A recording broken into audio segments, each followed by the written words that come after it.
வைத்திருப்பா. இதை பார்க்கிறவர்கள், இதை கேட்கிறவர்கள் வருவர் போறீங்களா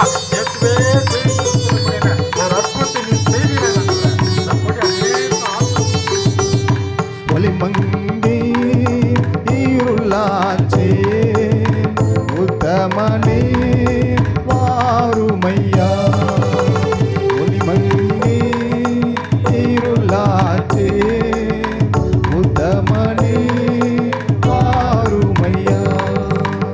கலித்திரவும் காத்திருப்போம், கலித்திரவும் காத்திருப்போம்.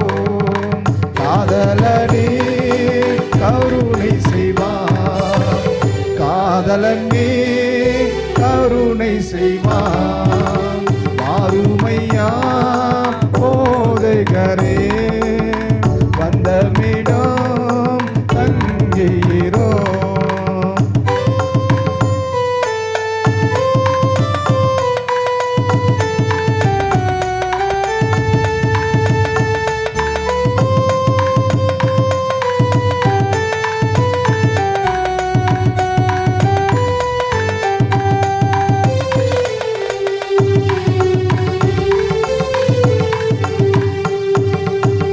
நான் இருப்பேன் நடுவில் என்றார், நாயும் நாமம் நமஸ்கரிக்க. நான் இருப்பேன் நடுவில் என்றார், நாயும் நாமம் நமஸ்கரிக்க. தாமதமே தயை புரிய, தாமதமே தயை புரிய. தற்பரனே நலம் தருவான், தற்பரனே நலம் தருவான். ஆறுமையா போதகரே வந்தமிடம் தங்கீரோ.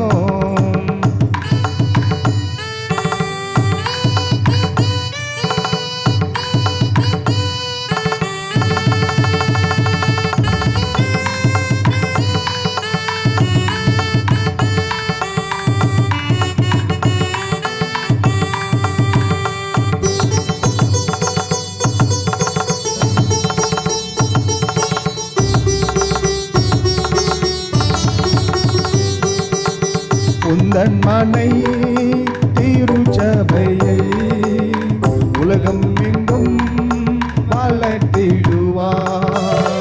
உந்தன் மனை திருச்சபையை உலகம் எங்கும் வளர்த்திடுவார்.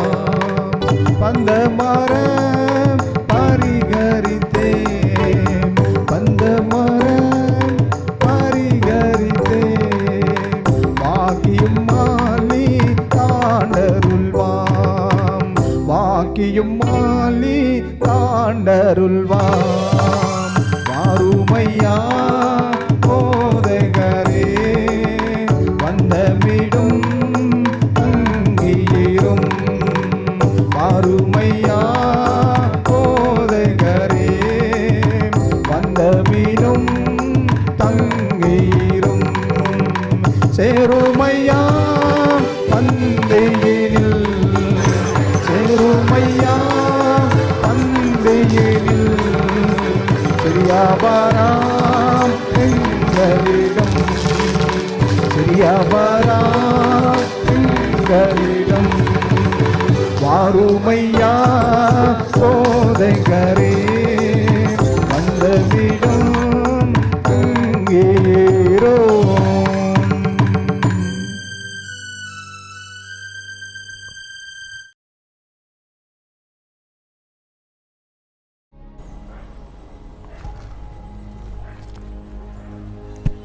ஆண்டவரும் இரட்சகரும் மீட்பருமான இயேசு கிறிஸ்து திருப்பெயராலே உங்கள் அனைவருக்கும் என் அன்பின் சோத்திரங்களை தெரிவித்துக் கொள்கின்றேன். ஆண்டவருடைய கிருபையினாலே மீண்டுமாக இப்படியாக உங்களுடைய சந்திப்பது மிகுந்த மகிழ்ச்சியை காணப்படுகின்றது.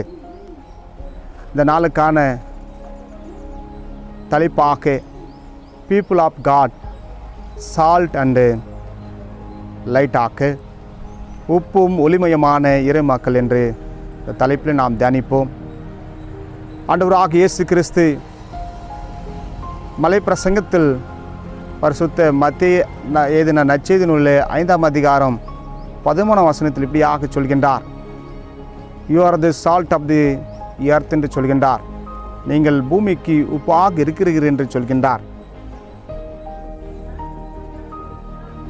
மத்தேயு 5ஆம் அதிகாரம் 14ஆம் வசனத்தில் பார்க்கும்போது you are the light of the world என்று சொல்கின்றார். நீங்கள் உலகத்துக்கு வெளிச்சமாக இருக்கிறீர்கள் என்று சொல்கின்றார். இங்கே பார்க்கும்போது முதலாவதாக உப்பை குறித்து நாம் பார்க்கும்போது உப்பு கடலிலிருந்து பிரிக்கெடுக்கப்படுகின்றது. இதனுடைய சிறப்பு அம்சங்களை பார்க்கும்போது உப்பு சுவை தருகின்றது. உப்பு கரையக்கூடியதாக காணப்படுகின்றது. பரிசுத்தத்துக்கும் தூய்மைக்கும் அடையாளமாக வெண்மையாக காணப்படுகின்றது. உணவை கெடாமல் பாதுகாக்கின்றது. இது உடலை அடக்கம் பண்ணும்போது இதை பயன்படுத்துவதாக காணப்படுகின்றது. இப்படியாக சுவையாக தருகின்றதாகவும் தூய்மைக்கு அடையாளமாகவும் உப்பு இங்கே பலவிதமாக இங்கே காணப்படுகிறது பார்க்கின்றோம். ஆண்டவராக இயேசு கிறிஸ்து உப்புக்கு உப்பாக நம்மை குறிப்பிட்டு சொல்கின்றார். இவ்வளவு சிறப்பம்சங்களாக கொண்டுள்ள உப்பை குறித்து சொல்கின்றார். நீங்கள் உப்பாக இருக்க வேண்டும் என்று சொல்கின்றார்.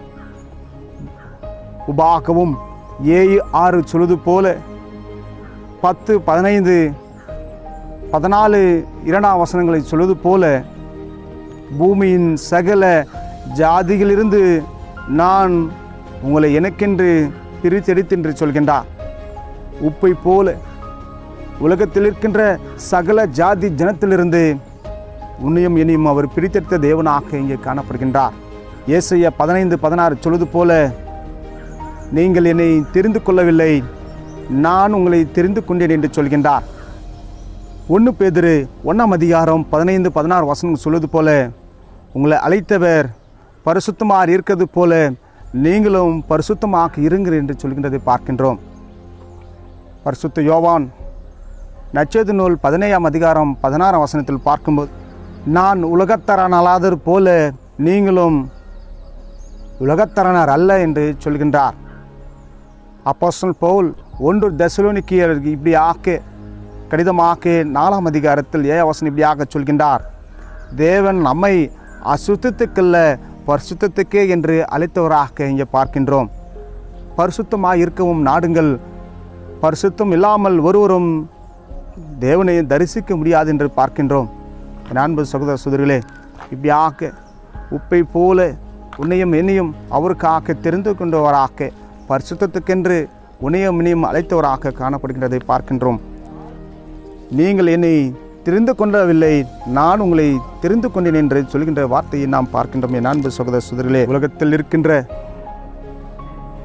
அசுத்தமான ஜனங்கள் மத்தியிலும் பாவமும் அநீதி அக்கிரமும் நிறைந்த இருக்கின்ற மனிதர்கள் மத்தியிலும் அவர் உன்னையும் உப்பை போல சுவைத்தர தூய்மையாக பரிசுத்தமாக வாய அழைக்கின்றவராக காணப்படுகின்றார்.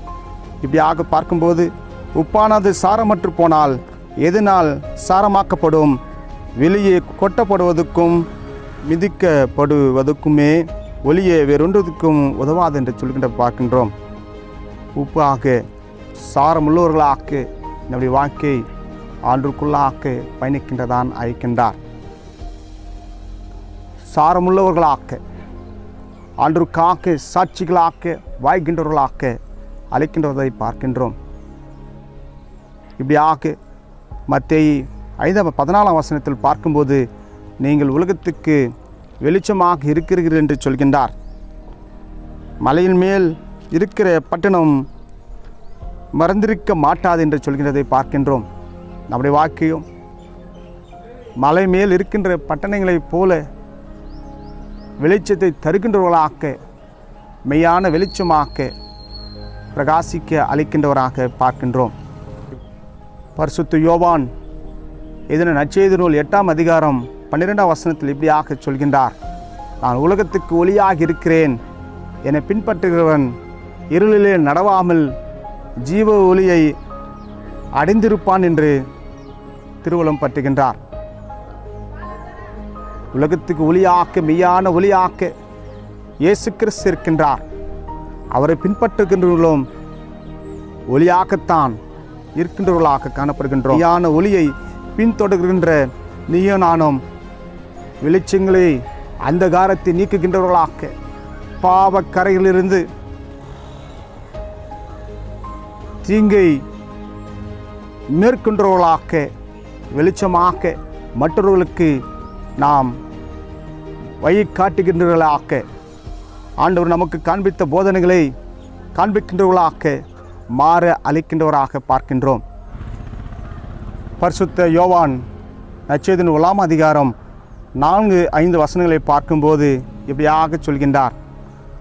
அவருக்குள் ஜீவன் இருந்தது, அந்த ஜீவன் மனுஷருக்குள் ஒளியாக இருந்தது, அந்த ஒளி இருளிலே பிரகாசிக்கின்றது என்று பார்க்கின்றோம். மெய்யான ஒளியாக்க காணப்படுகின்ற மெய் ஜோதியை பின்தொடர்வோம். அவரை சாட்சியாக அவருக்காக வாய உணியும் என அழைக்கின்றார். ஏசையா தீர்க்கதரிசன புத்தகம் பார்க்கும்போது இப்படியாக தாயின் கர்ப்பத்திலிருந்து கர்த்தர் என்னை அழைத்து, நான் என் தாயின் வயிற்றில் இருக்கையில் என்னை நாமத்தை பிரஸ்தாபப்படுத்தினார் என்று பார்க்கின்றோம். தாயின் கர்ப்பத்தில் இருக்கும்போதே உன்னியும் இனியும் அவர் தெரிந்து கொண்ட தேவனாக பார்க்கின்றோம். 49ஆம் அதிகாரம் 3ஆம் வசனத்தில் பார்க்கும்போது, நீ என் தாசன் இஸ்ரவேலே, நான் உன்னில் மகிமைப்படுவேன் என்று சொல்கின்றார். அவருடைய தாசனாக நாம் இருக்கும்போது நம்முடைய மத்தியில் நம்மோடு அவர் மகிமைப்படுகின்ற தேவனாக காணப்படுகிறதை பார்க்கின்றோம். ஏசாயா 49:6 சொல்வது போல, நீர் பூமியின் கடைசி பரிந்தமும் என்னுடைய இரட்சிப்பின்மாய் இருக்கும்படி உம்மை ஜாதிகளுக்கு ஒளியாகவும் வைப்பேன் என்று சொல்கின்றார். பூமியுடைய கடைசி பரிந்து இருக்கின்ற நேரங்களிலே அவருக்காக ஜாதிக்குள்ளாக ஒளியாக வைக்கின்றவராக, அதை அவரை பின்பற்றி வாயும்போது நம்மை செய்கின்ற தேவனாக காணப்படுகின்றார். 49 வசனத்தில் இப்படியாக சொல்கின்றார். உண்மையுள்ள கர்த்தரை நிமித்தமும் உம்மை தெரிந்து கொண்ட இயேசுவின் பரிசுத்த நிமித்தமும் ராஜாக்கள் கண்டு எழுந்திருந்து பிரபுக்களை பணிந்து கொள்வார்கள் என்று சொல்கின்றதை பார்க்கின்றோம்.